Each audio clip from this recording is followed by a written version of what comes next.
Pope St. John Paul II and his writings continue to be the standard bearer for the Church. As we discuss every week on Threshold of Hope, we'll talk about his legacy and in particular his Marian devotion tonight. So please stay with us.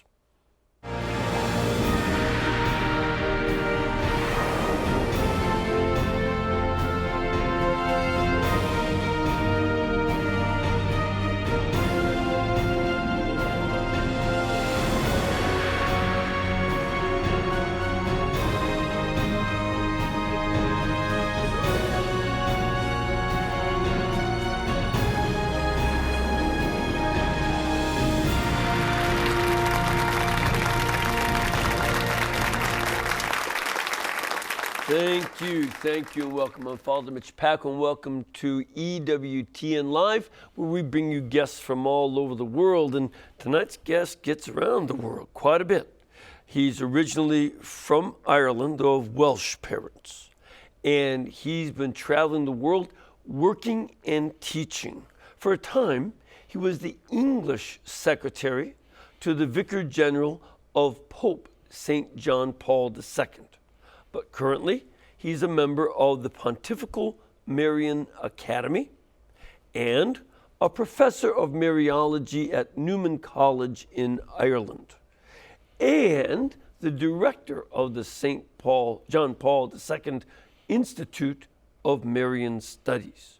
So please welcome our guest tonight, Dr. William Thomas. Thank you, Father Mitch. Dr. Thomas, good to see you. Thank you. Well, Thomas is a good Welsh name. Yes, it is indeed, and I understand I'm related to Dylan Thomas, the poet. Is that right? Yes, they came from the Mumbles near Swansea. Okay. But I don't have any connection with his family as such, only that... But it's what we call in the South branch kin. Branch, yes, indeed. And you, just so folks understand a little bit about your own background here, besides your academic work in Mariology, and Mariology means what? The theology of Mary. Okay. Primarily the theology of Mary. Her role in the salvation history, right from the beginning of Genesis in the Proto-Evangelium, where God promises to save his people, and that the foot or the heel of the woman would crush the cursed serpent. Right. And right through the Old Testament, we have typologies of Mary leading into the New Testament, where she gives birth to the Savior of the world. Right. So the study of Mariology is the study of Mary and her role in the history of salvation in terms of prophecy, what she did, and then also her place in the church. Exactly. And you also worked at the Vatican. Yes. During the papacy of Pope St. John Paul. That's correct. So you actually had, more than casual contact. It's not that you one time got a picture of shaking his hand or something, but you worked with him. Well, I worked with Bishop von Lierde. He was an Augustinian. He was the Vicar General of the Holy Father for Vatican City. Okay. And I was in charge of the correspondence, his English correspondence. Okay. And that was, let's say, response to all kinds of queries and questions and so on. And yes. Okay. So you were on the staff. I was, yes. And that's been giving you something of a very interesting position in terms of understanding a lot of what he did, his personality, and since his canonization, you have been able to also acquire a number of relics of Pope St. John Paul. Yes. And some others. So that's what we have here, a number of relics. Yes. Related to Pope St. John Paul. Yes. Before we go on into his Mariology, I'd like to talk a little bit about what you've brought. You have two reliquaries with the blood is called first-class relics. Correct. What is a first-class relic? A first-class relic is normally a piece of the body of the saint. Right. It may be the hair or bone or blood, primarily that. Yeah, something that's actual part of the dead saint's Yes, body. that's correct. And what relics have you brought as first-class relics? Well, I have a piece of the heart of Saint Jean-Marie Vianney. Okay. I have a bone from Saint Anne that comes from the shrine of Saint Anne in Saint Anne d'Auray in Brittany in France. Okay. And I have a couple of others, second-class relics as well, of Saint Bernadette from Lourdes, Blessed Pope Pius IX, and as many saints as I could bring. But of St. John Paul in particular. Yes, I have hair, the lock of hair. What was happening in the Vatican, every time he had a haircut, his hair was burnt. In the last haircut, it was kept.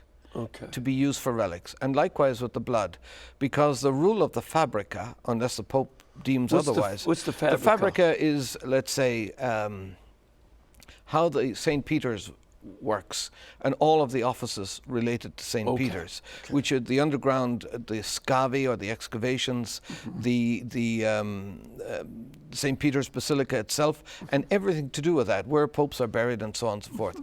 And one of the rules of the fabrica is that the popes are not exhumed for a definitive period of maybe 30 to 50 years. So there are no other first-class relics available of St. John Paul II except his blood and his hair. And these are very, very rare. Yes. And they don't belong to me, by the way. All relics belong to the Church. Right.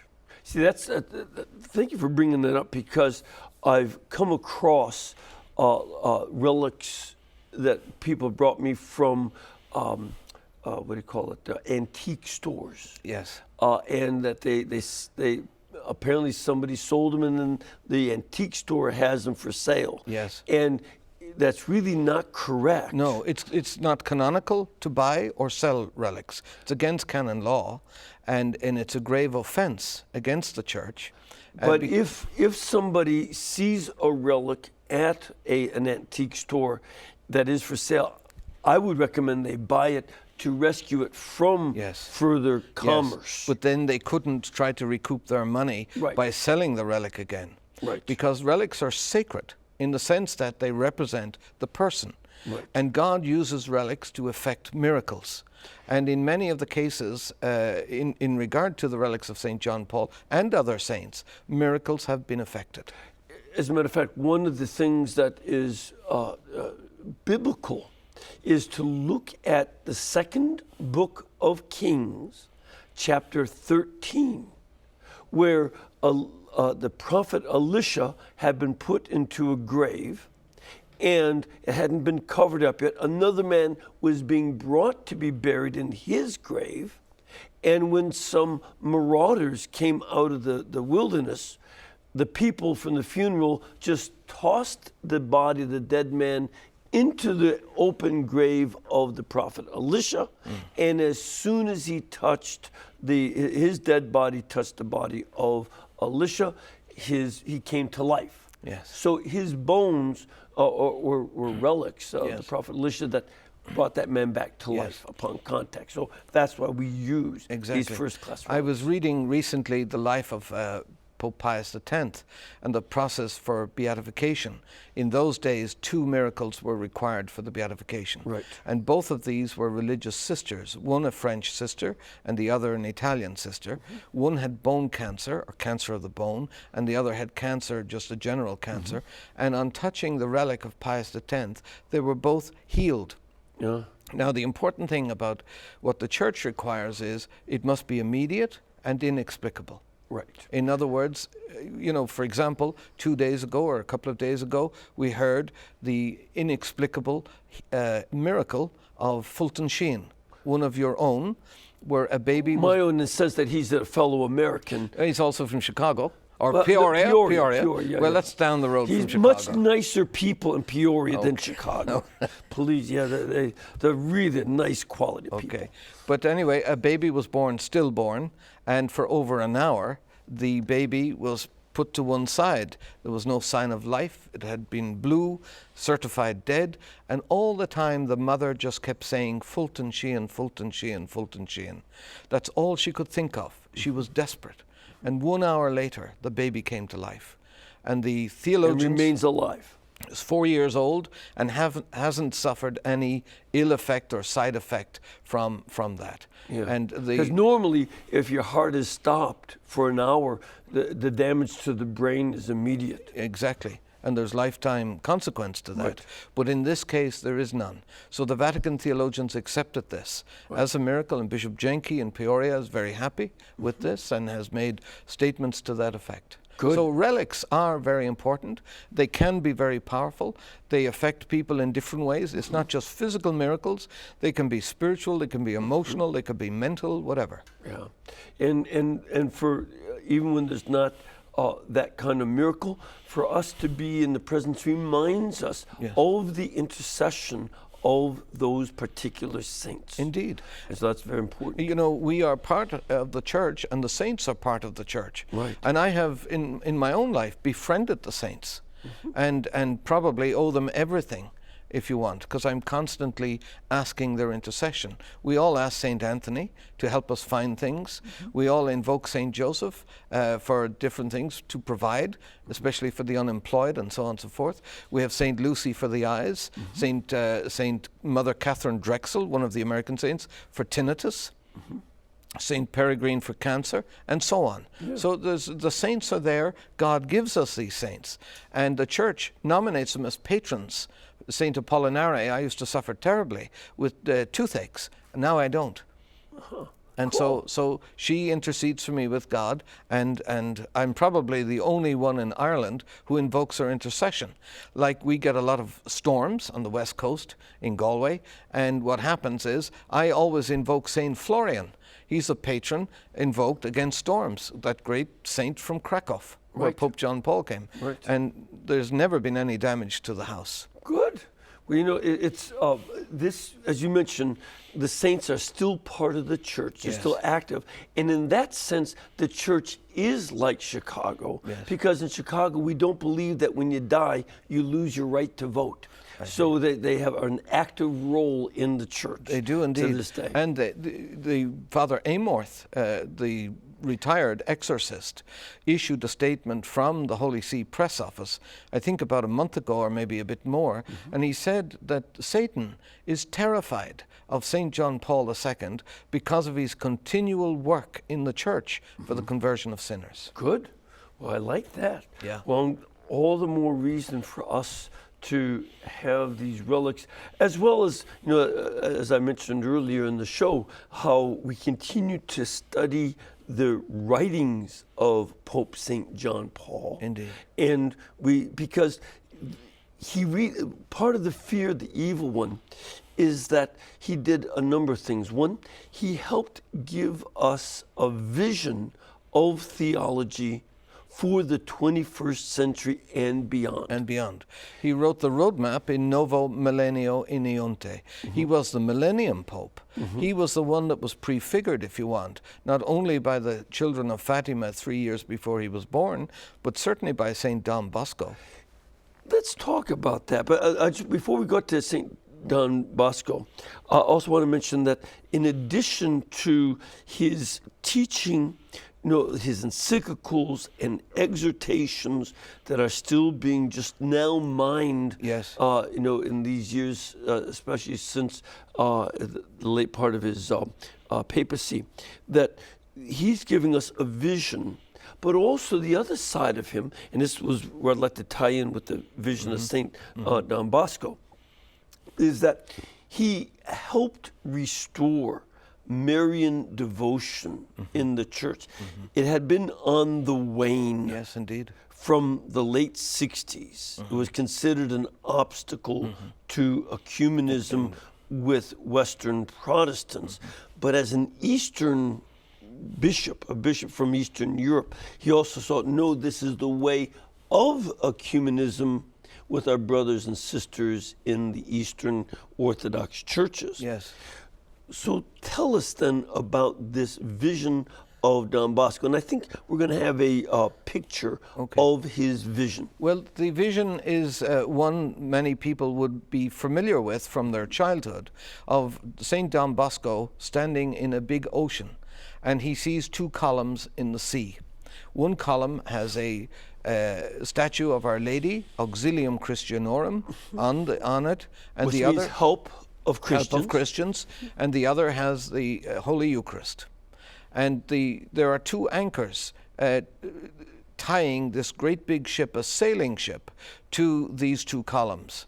Now, which is odd because the ship sails are full blown, swing, exactly. But they're anchored to those two pillars. That's correct. And all around the big ship, there are other ships that seem to be attacking the big ship.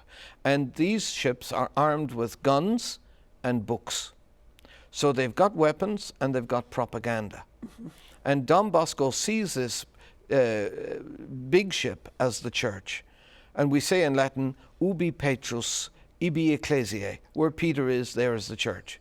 But he didn't quite understand what time frame it was or what battle it was.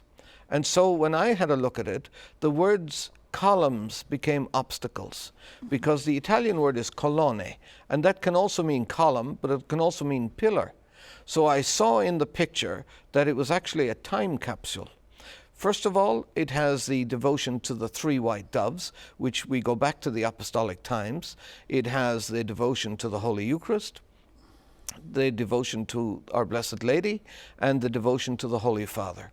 These are the constituent requirements of a very good Catholic. If you want a good Catholic mind, a good Catholic soul, these are the three main devotions that we ought to have. Right. If we lose one of those devotions, we will lose the other two in time. So that's in that picture. The second thing is that the two columns, or the two pillars, are pillars of time. They're not just pillars of faith and devotion, they're pillars of time. So they give a time frame. And the time frame comes with the Auxilium Christianorum. What is that related to this Pope? Again, that's that title of Our Lady, help of Our Lady, help of Christians. That's right. And as we know, Pope John Paul II made a personal consecration to Our Lady, help of Christians, Auxilium Christianorum, in St. Florian's Church long before he was ordained. While he was still a student in Krakow, he made that totus tuus, and that becomes his motto throughout his priestly life as a bishop and life as Pope, totus tuus, where he gives himself entirely to Mary. And this was also very much inspired by Saint Louis de Montfort, his true devotion to Mary. Exactly. And that he helped bring that consecration to Jesus through Mary. Through Mary, that's correct. And that this was his motto and his coat of arms as well. Yes. So we see then the two pillars of time. What time span is it? Well, the pillar of Mary, Auxilium Christianorum, help of Christians, is 1987. That spans over into 1988, which Pope John Paul declared a Marian year. Mm-hmm. I remember that he also came out with an encyclical he did. On Our Lady. He did. Redemptoris Mater. Redemptoris Mater. Exactly. Okay. And then the second pillar is the pillar of the Eucharist, of the Holy Eucharist. And we know in 2003, he declared the year of the Eucharist. And he wrote that famous encyclical, Ecclesiae Eucharisti, where he says that the Eucharist is at the source and summit of the Christian life, but it's also the foundation of the Church. And without it, the Church cannot live. So this. And he also did an encyclical on the Eucharist as well. He did. Late in his papacy. He did. And so within this time frame of 1987 and 2003, we saw the collapse of militant atheism.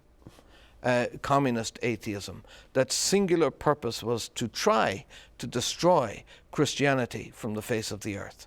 And for folks to understand, especially when you hear so many people tell us that religion is the biggest cause of death and war, and it wasn't. It was communism. It was communism.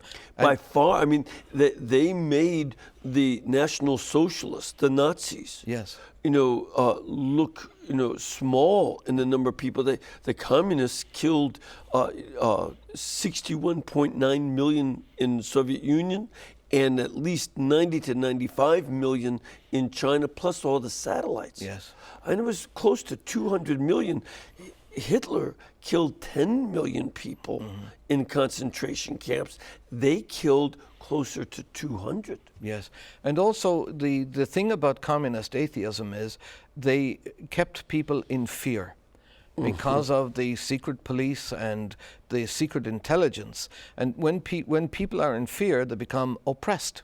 They become depressed, dysfunctional, and paralyzed. They don't know what to do. And so in 1987, we see now the reality of the vision of Don Bosco coming to life with the photograph from the big ship that was built in Gdansk. Yep. This was part of a visit that John Paul made to Poland. Yes. And it was in western Poland. That's correct. Not far from the port city of Gdansk. Correct.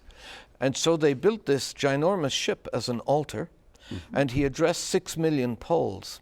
And his message was, do not be afraid. And we're showing a picture of that ship. Yes. Now that this is built for him to celebrate Mass.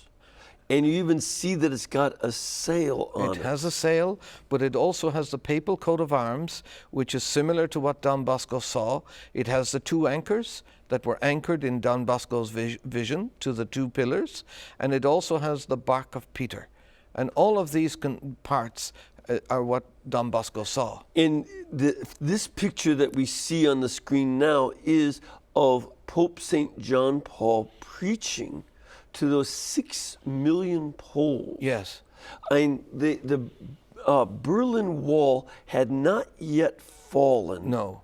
When this was done. But it fell 2 years later. Yes, exactly. And that was the beginning of the end of communism. And by 2003, Mr. Gorbachev threw in the towel. And Mr. Yeltsin then became the president of a whole new Russia. Exactly. And all of a sudden these names came out like Kazakhstan, Tajikistan, Georgia, names that were obliterated and obscured. Armenia. Exactly. By this big giant red thing on the world map. Right. That when I was in grammar school, the nuns made us memorize every country in the world.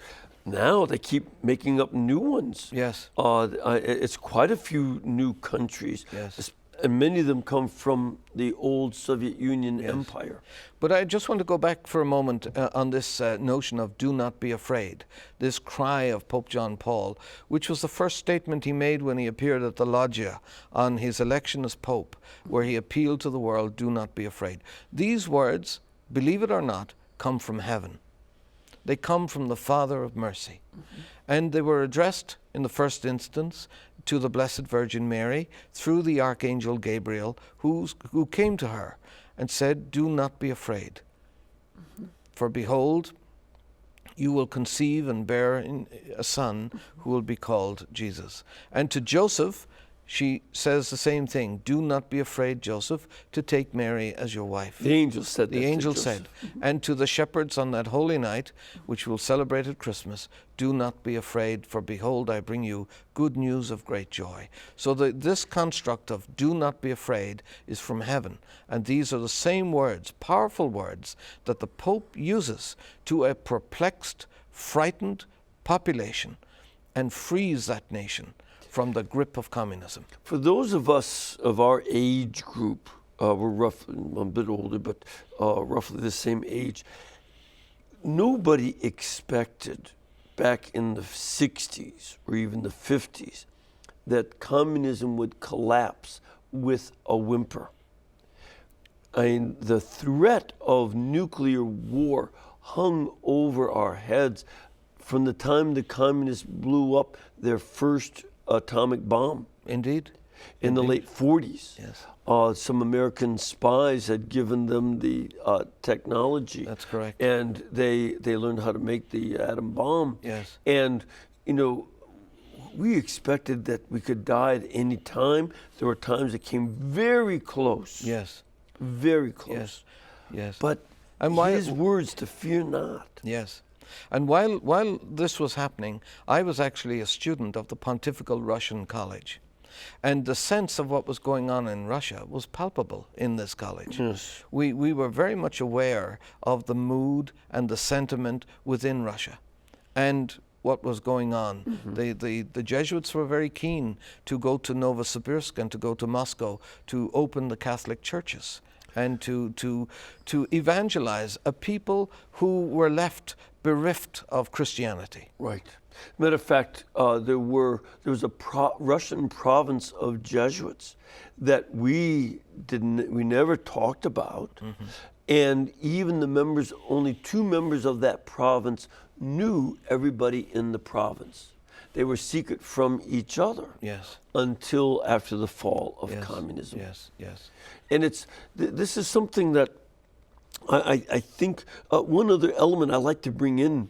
You mentioned how the angel Gabriel had said to Our Lady, "Be not afraid," and that her role on that pillar is there. Yes. But with the other pillar, I think it's important to note that Jesus himself said, "Fear not, be not afraid, I am," as he was walking on the water during the storm toward the apostles mm-hmm. in their boat with mm-hmm. Peter at the head. Mm-hmm. And it was immediately after the boat landed in John 6 that he teaches on the Eucharist. Yes. So to see that the fear not goes with Our Lady and with the Eucharist. Yes. In its New Testament usages. Yes, and that message of not to be afraid of God, because God is a God of love, he's a God who cares, is very much part and parcel of what this forthcoming year of mercy will be. Mm-hmm. And, the Pope John Paul wrote one of the 14 encyclical letters, 1998, on Dives and Misericordiae, where he describes the mercy of God.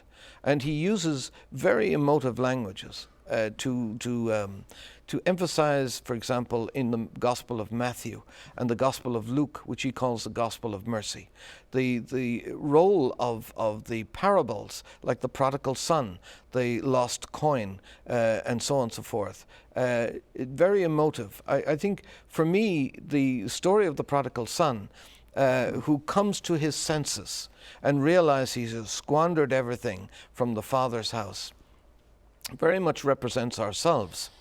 And the Father who's waiting for him to return, when he does come to his senses, is God. Mm-hmm. And so Jesus speaks to us in these type of parables.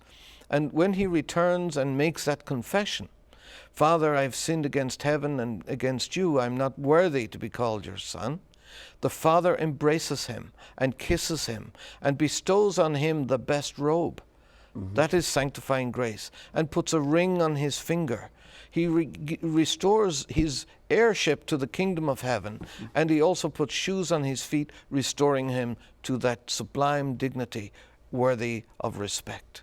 And it's something that very important to see, as Pope St. John Paul brings out in that encyclical, that the ability of the Father to show mercy enables him to remain Father. Yes. Because he accepts the prodigal still as his son. Yes. And that his own identity is preserved by showing mercy.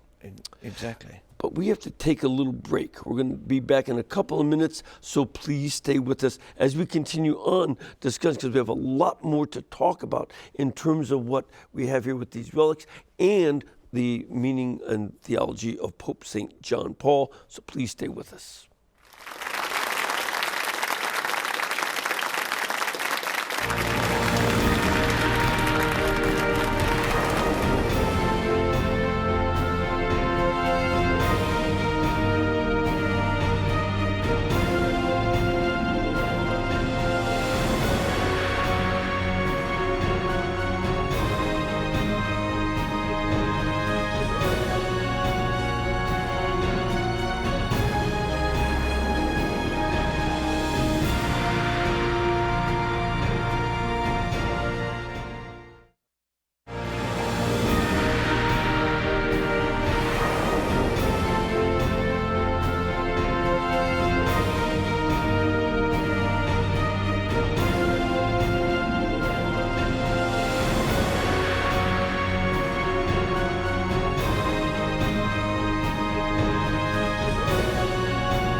Thank you and welcome back. First of all, I want to invite all of you to come here on pilgrimage. You never know what relics might be here and who and what might be around.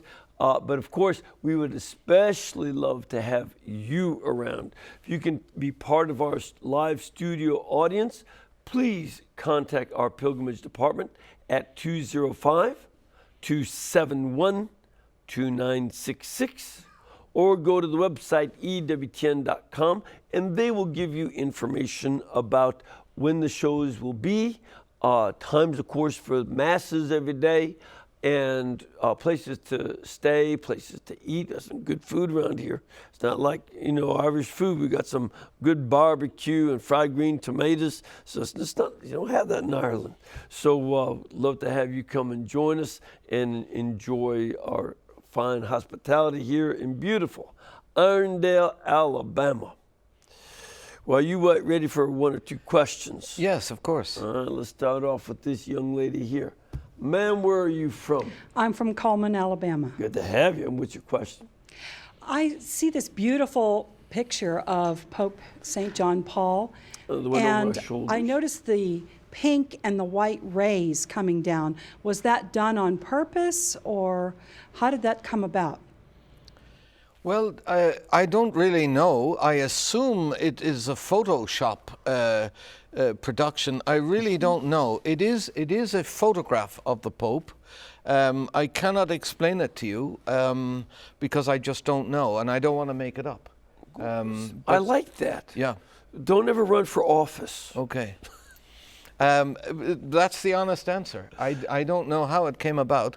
It's an extremely rare photograph of Pope John Paul. You cannot get it on the internet. But what it evidently depicts is he is the Pope of the Divine Mercy. He is the one that has prepared in some way, along with Pope Benedict and through the writings of St. Faustina, the Misericordias Vultus, the forthcoming year of mercy. Mm-hmm.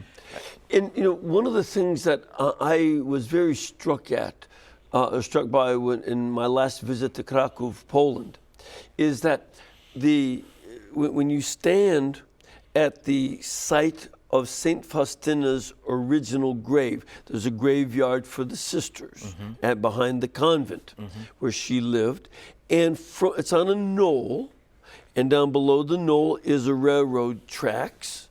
And then just on the other side of the railroad tracks is, there's a mall today, but it was the Sovine quarry, where John Paul, well then young Karol Wojtyła, was forced to do labor. Also interesting in terms of what you said before about the prodigal son, they weren't allowed to wear shoes, they had to wear wooden shoes as a sign of being slave labor. I see. And so he would pass across the railroad tracks and up the hill past her grave on the way home every day. I see. And the Nazis had closed down all the local churches except at the Chapel of the Sisters. Yes. And he used to join them when they first began praying the Divine Mercy Chaplet. I see. And it was in that context that he began making prayers of mercy to include not only his Jewish friends that had been arrested, his partisan friends that had been arrested, his student friends that were in hiding like he was so often, and also for the Nazis themselves, that they were included.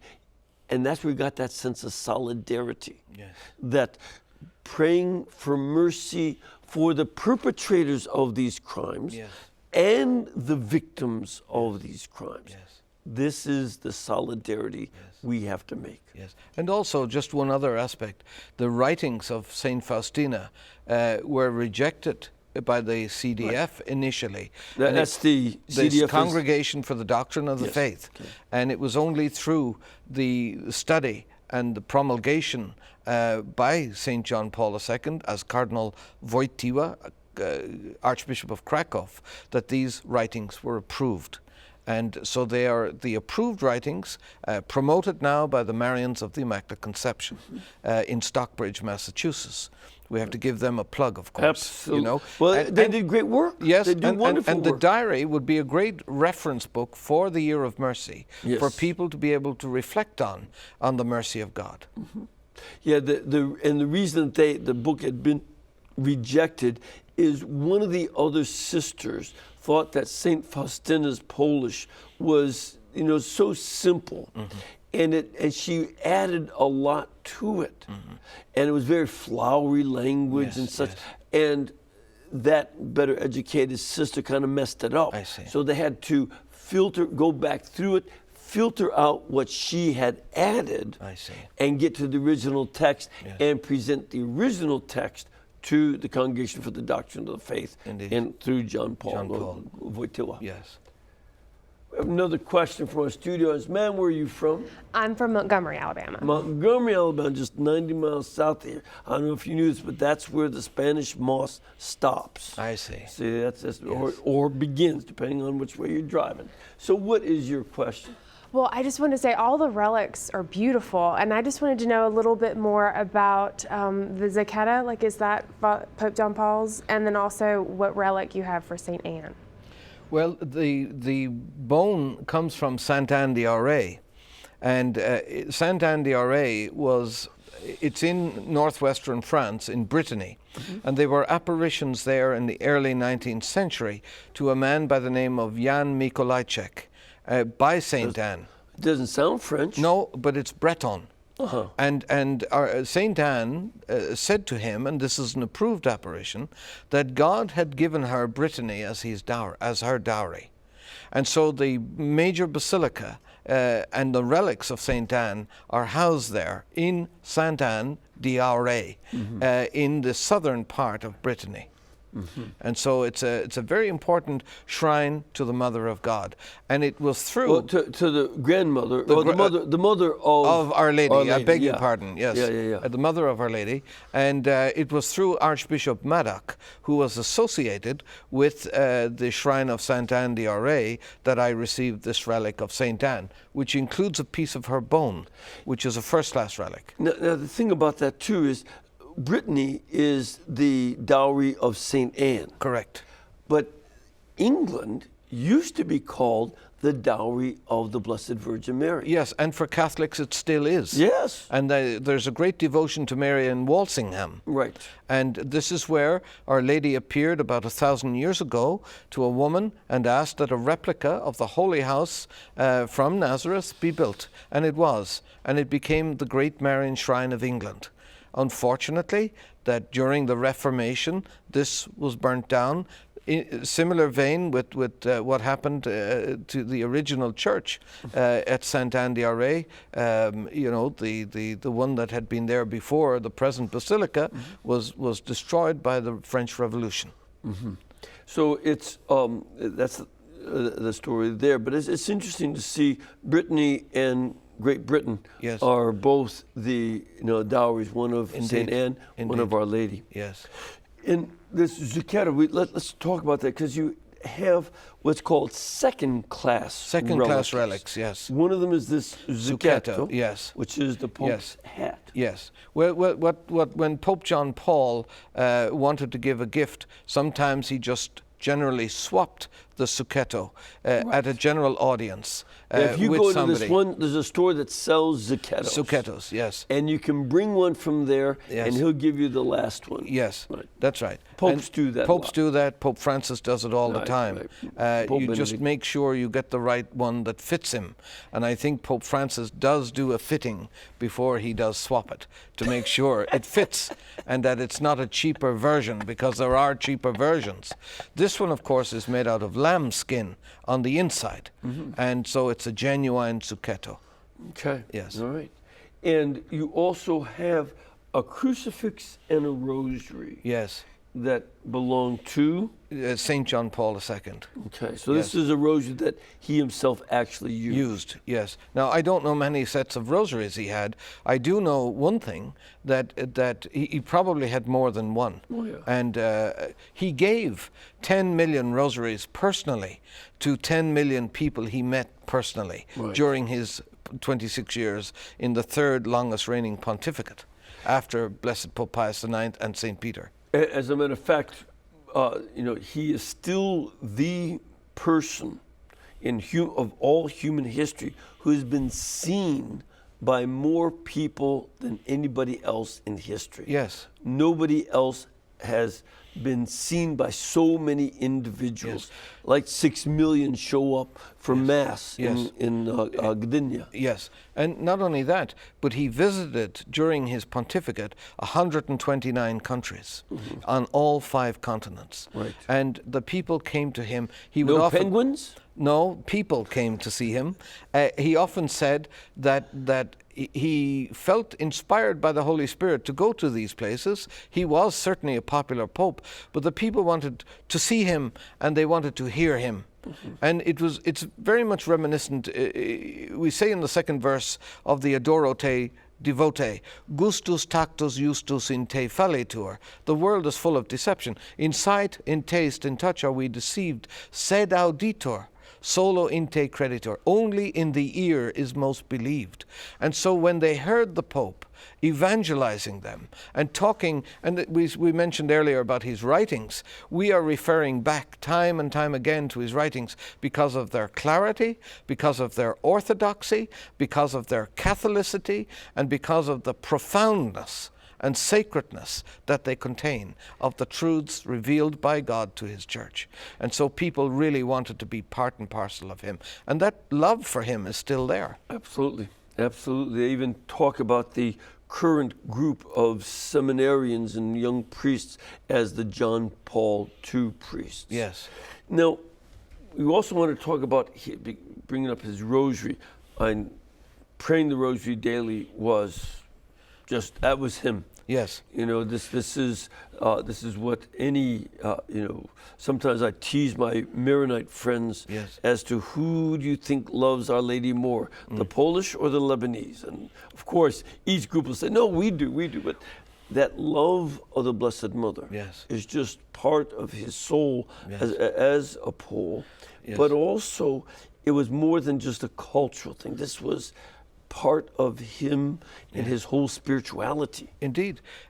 He realized, perhaps when he was alone, he was all alone at the age of 21, that when man cooperates with the grace of God, the marvels of history are worked. And he also knew that prayer is a great mitigator for every possible impending disaster. He also knew that the more you pray, the more you receive. And you talk about the Poles and the Rosary. The Irish, once upon a time, were the great lovers of the Rosary. And Father Patrick Peyton was the great promoter of the Rosary in this country. And his slogan, around the world. And his slogan was, the family that prays together stays together. Right. The family is disintegrating. And the reason why is there's no prayer in the family home anymore. That's right. And so I would make an appeal to people, rather than have their sons and daughters grow up wayward and go to atheistic or communist countries or universities, start again to pray the Rosary. It's never too late. This is one of the great battles that's going on in the culture. The attempts to undercut family are just tremendous, both from, on one end, so many parents do not commit themselves to each other or to their children. So the children are growing up sometimes in single parent homes, or both parents abandon them to grandparents or to the state. Yes. At the other end, we also see these various attempts at redefinition of family. There was in the autumn of 2015, one man had adopted another man. And then later on, when same-sex marriage was legalized, they wanted to get married to each other. And and the state wouldn't let them, and so now they're suing the state that just because we're adoptive father and son, we can't get married to each other. Yes. This is a real case. Yes. And it's an attempt to redefine. Yes. Paternity. Yes. And not adoption as traditional, Yes. but then to redefine marriage as you can marry your child. Yes. This is how far it's going on this other end. Yes. And we have to say, wait a second. Yes. This is not silly putty. Yes. In Familiaris Consortio, the Pope Which talks is? about, it's the Pope's apostolic exhortation on the family. Right. He talks about the God created man and a woman. And these are the constituents of a family. And the fruit of the family is children. Anybody who attempts to redefine marriage is really committing an act of blasphemy against God. Because God makes it clear that he created us in his image and likeness. Indeed. And the problem is that we, even though legally, let's say, the state has redefined marriage as between two men, or the courts have redefined marriage between two men or two women, we must remain faithful to the Catholic faith. And if we can overturn it, we can. But if we can't, we must remain faithful to God, remain faithful to prayer, and we will be persecuted for our position. But nevertheless, the natural law, the divine law, the moral law, the church law, all indicates that the only valid form of marriage, and Pope John Paul was a great defender of this, is between a man and a woman and no other. Right. And along with that, what you said about the importance of family rosary. Yes. That's one of those pillars. Yes. In this great vision of St. Don Bosco. The other pillar is the Eucharist for the family, led by the father and mother together. Yes. To the Eucharist. Yes. So that the family together attending Mass. Yes. And so that those two pillars are not only for the Pope to guide the Church, and also for those times, as you mentioned, the pillars of time there, the Marian year and the Eucharistic year, but this is a way for the family. It is, and the family is the most important structure in society. There are two pillars of society, let's say, the family and the priesthood. Without both of these, you would have chaos in society. Right. And these two pillars are under ferocious attack by the devil today. Yes. And so the family is to the future of society what the priesthood is to the future of the church. And we can only pray and make acts of reparation and implore God's mercy and God's help. I just want to say that one of the famous Marian shrines of Poland is Gichwald. And it was there that Pope John Paul often went. In fact, he went there to pray for Cardinal Wojcinski, who was very, very ill.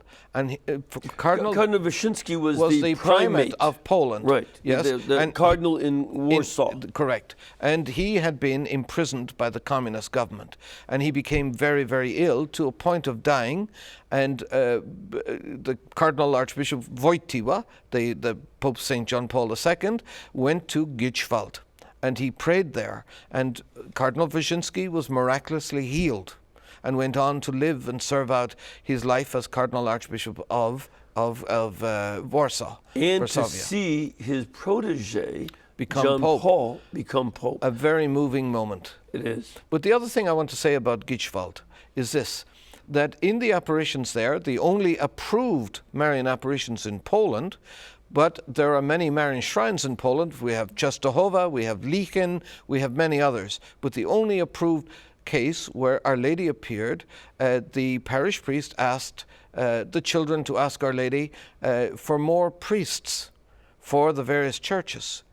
And Our Lady responded and said, when people pray, God will grant them good priests. So prayer is an essential ingredient. We go back to the family home as the domestic church. The parents are the natural teachers of the children, and it's up to the parents to teach them and form them in the spiritual life. The problem today is many children grow up and the parents no longer know them because there's no spiritual bond with them. and they don't understand their children, and they give in to every whim that the child has. I want this, that, and the other. I want to go here, there, and everywhere, and stay out till all hours. And the parents have lost control. So you've turned the family upside down. Instead of the parents being the natural teachers and guardians and paternity, maternity, the child is now dictating. Something that confirms what you mentioned about the message from that vision in Poland is that one of the archdioceses here in the United States, Minneapolis, St. Paul, has so many seminarians that last I'd been up there, they had 90 men living off campus because the seminary was full. And I talked to the vocations director. He said, the answer for us having so many is our archdiocese has the largest number of Eucharistic adoration chapels per capita of any diocese in the country. And that prayer for priests and prayer before the Blessed Sacrament is key for the young men. Yes. And for the people who are praying for priests. Yes. To ask God so that you get the priests that we need. Pope John Paul told us and taught us, prayer always yields abundant fruit. Always. It's never in vain. And it's always a Eucharistic and Marian. Marian, Those exactly. two pillars from the vision of Don Bosco return. Exactly. This is, and you see in his theology, whether it be his encyclical on later, the encyclical on the Eucharist, these are key. But not only that, there's a certain urgency in them. For example, in Diaz Domine, where he goes to great lengths. Which means? The Diaz Domine, the day of the Lord. Yeah, referring to Sunday worship. The Sunday worship. He describes it in a 5-dimensional way. He starts off by explaining what the day of the Lord is, a term that has been there from the apostolic times. It's in the New Testament. Yes. Where we reflect, and we say in the Creed, He has created the heavens and the earth. And it's a day that we reflect on that. That God is the author of life. He is the creator and who has made all things seen and unseen, visible and invisible. And then he calls it the Dies Christi, where we reflect on Christ, the second person of the Trinity, who becomes incarnate, who's resurrected from the dead, and we celebrate, if you want, the weekly Easter. Then he calls it the Dies Ecclesiae, the day of the church, the Eucharistic assembly, the people coming together to celebrate and to worship, which is what God wants of us. We are a royal priesthood. We are a sacramental priesthood. And so in establishing what we call the jus divinum, the right relationship with God, it is natural for us to give worship and praise and thanks to God. Then he calls it the Dies Hominis, the day of man. And this is an important aspect because he tells us that the obligation for the Sunday is to rest. It's a day of solidarity. So the duty is to go to Mass, but it's also a day of rest. Right. And so sometimes we misunderstand the duty and the obligation. The duty, we're bound by the third commandment to keep holy the Sabbath. The obligation is to rest. Some people think because they go to Mass they have fulfilled the obligation, and then they can go out in the afternoon sowing potatoes or building large houses or painting or servile work, let's say. And then the final... That's in Ireland, they sow the potatoes. Here it's... And we export them football. we export them to the Americans to make French fries or something, yes. But anyway, the point is that the Dies Dierum, the primordial feast of Sunday, it becomes the soul of the other days. And so John Paul is at pains to teach the urgency of understanding what the Sunday is. And the reason is, we all see it now. Sunday has become a day of hyperactivity, of sport, of marathons, of shopping, of all kinds of absurdities. But rest is something sacred, he tells us. It is something built in by God to us. We must rest like we sleep at nighttime. So we have a cycle. And one of the problems in the modern world is that many people, there's an emergence of a thing called sudden death syndrome. Yes. I don't know if you've heard of this. Oh, yeah. They're dropping like flies. you know, and in the middle of Sunday games and whatnot. Yeah. And this is something where the need for rest, but rest in the Lord is key. But one of the things that I'm afraid that we have done is run smack out of time. Yes. I want to thank you for bringing these relics, and thank you for all the work that you've done. And may our Lord bless you all, and by the intercession of St. John Paul II, fill you with wisdom as we continue on into this new century and new millennium. I bless you in the name of the Father, the Son, and the Holy Spirit. Amen. God bless you all. And remember that this network is brought to you by you. You make it possible with your generosity. That's how Mother Angelica had set this up, so that we can keep depending on your support. And as she always asked, please do try to keep us in between your gas bill, your electric bill, and I'll add the cable bill. And we'll be able to pay all of our bills too. God bless you, and thank you.